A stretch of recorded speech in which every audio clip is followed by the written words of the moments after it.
Então o próximo presidente tem o desafio de colocar um freio, de promover de fato uma campanha de guerra contra o crime organizado, porque senão a gente vai chegar num ponto de não retorno, a gente vai chegar num ponto em que não se sabe mais o que é crime organizado e o que é autoridade pública, porque as duas coisas vão se confundir. E o que você enxerga de desafio para quem vai pegar o Brasil agora em 2026? Que a gente já tá com o orçamento praticamente todo comprometido, não tem dinheiro mais para gasto discricionário, a gente tá também com uma relação de muito imposto e talvez a gente em algum momento vai romper a curva de Laffer, então aumenta o imposto e diminui a arrecadação. O que você enxerga que vai ter que ser feito para esse próximo presidente? Primeiro ponto, primeiro desafio, o orçamento, né? O próximo presidente, antes de assumir, já vai ter que resolver o problema do orçamento, porque em 27, se ele assumir já com o orçamento comprometido, o próximo presidente já assume cometendo crime de responsabilidade, crime fiscal. Então, ele vai ter que fazer uma espécie de como o Lula fez a PEC da transição, antes de assumir, ele articulou no Congresso a possibilidade de poder gastar mais. O próximo presidente vai ter que fazer uma coisa parecida, só que o contrário, né? Ele vai ter que aprovar uma PEC para restringir, para cortar da máquina pública radicalmente e ter orçamento discricionário para 27, né? Porque em 27 a expectativa é que as despesas obrigatórias ultrapassem 100%, ou seja, tenha zero espaço para qualquer investimento ou mesmo para pagamento de contas, porque existe uma parcela do orçamento que a gente chama que é discricionário, né, que o governo pode ou não pode gastar, ou pode gastar do jeito que quiser, mas que na prática é obrigatório, como conta de luz, conta de água, internet, né, dos órgãos públicos, dos ministérios, e por aí vai.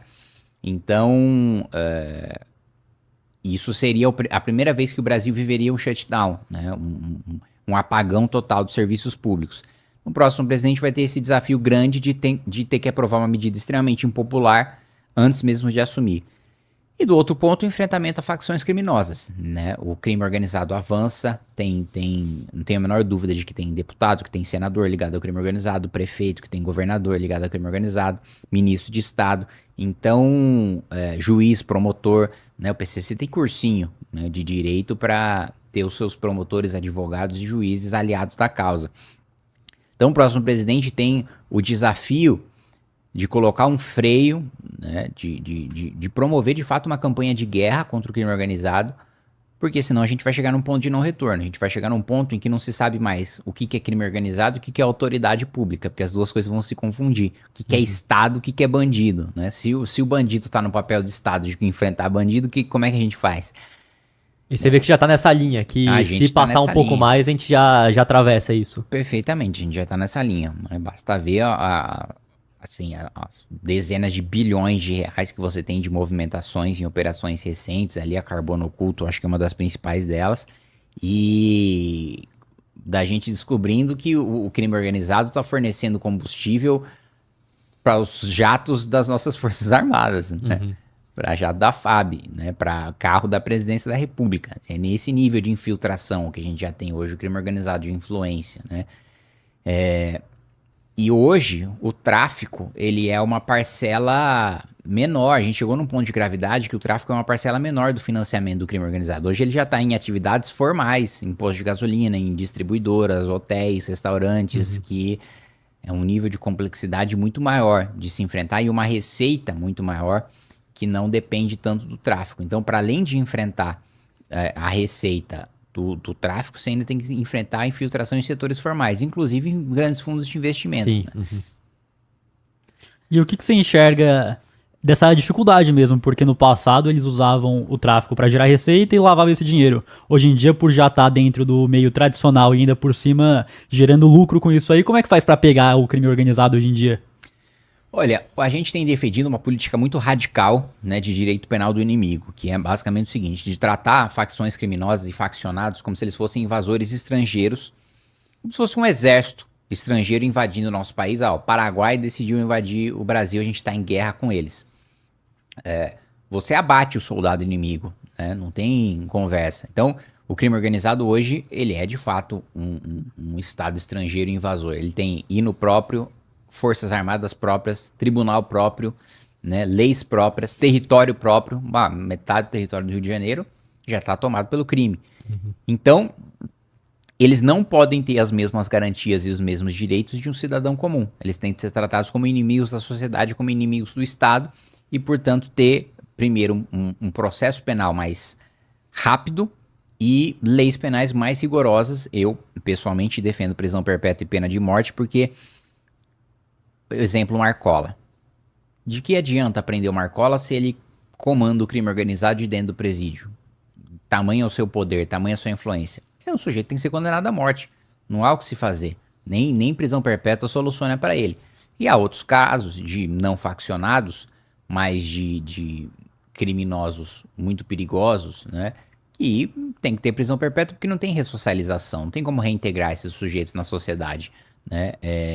Um sujeito que estupra, que esquarteja, não tem reintegração para esse cara. Esse cara não tem a menor chance de ser reinserido no convívio social. Uhum.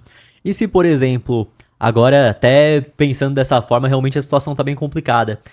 Por exemplo, se reelege a esquerda, eles tratam o crime organizado da mesma forma, não tem nada sendo feito. Você acredita que, por exemplo, nos próximos 4 anos, o crime já poderia entrar muito mais na esfera política, em tudo, e, por exemplo, dominar boa parte do Brasil, as coisas aqui mudarem por conta do crime?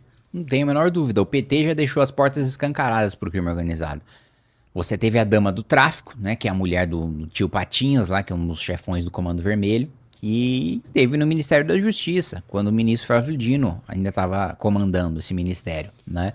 E participou de discussões sobre o sistema carcerário, né? Da mesma maneira a ONG do PCC, uma ex-advogada e ex-parlamentar do PSOL, levou, né, a ONG do PCC para discutir abertamente política, o plano Pena Justa, que é o plano do governo para melhorar a situação, né, do crime dentro dos presídios, ao mesmo tempo que diminui as suas penas fazendo abatimento de pena. Então, se sob o governo Lula hoje o crime organizado já está discutindo política carcerária, imagina num eventual segundo mandato. Sem dúvida nenhuma ia piorar muito. E o que você vê de desafio na questão de popularidade de um próximo presidente que não seja do PT? Então a gente tem o Brasil hoje numa situação complicada que tem que ter diversas reformas e o remédio vai ser amargo. E eu vejo também que o PT, que é a oposição, pode chegar e falar, não, que quando eu era presidente tava bom, que a gente ainda tinha os auxílios, que a gente tava, o Brasil tava caminhando e agora eles estão cortando tudo. O que você enxerga que vai ter que ser feito pelo próximo presidente para conseguir aprovar essas reformas e ao mesmo tempo não ter esse problema todo aí da oposição e para que na outra eleição ele consiga se reeleger? É inevitável que o PT vá fazer esse discurso, né? Ele armou a bomba. Aí, se o PT não ganha, essa bomba estoura no colo de outro, como aconteceu no governo Dilma, né? Primeiro o Lula deixou a bomba estourar para Dilma, a Dilma ainda conseguiu estender um pouco o pavio ali para estourar, mas inevitavelmente estourou no seu segundo mandato, mas ainda assim sobrou muita lição de casa para ser feita depois no governo Temer. Então, primeiro ponto é esclarecer, né? Falar, gente, a gente está tendo que fazer um ajuste duro porque o PT chutou o pau da barraca nos gastos públicos. E isso até parte do eleitorado do PT entende hoje que o PT gasta mais a todos os anos do nosso dinheiro e teve que aumentar impostos por causa disso. Então, o primeiro ponto é isso. Nós chegamos nessa situação por causa deles. Eles armaram essa bomba. Essa é a primeira questão, que precisa ser uma questão educativa para a população.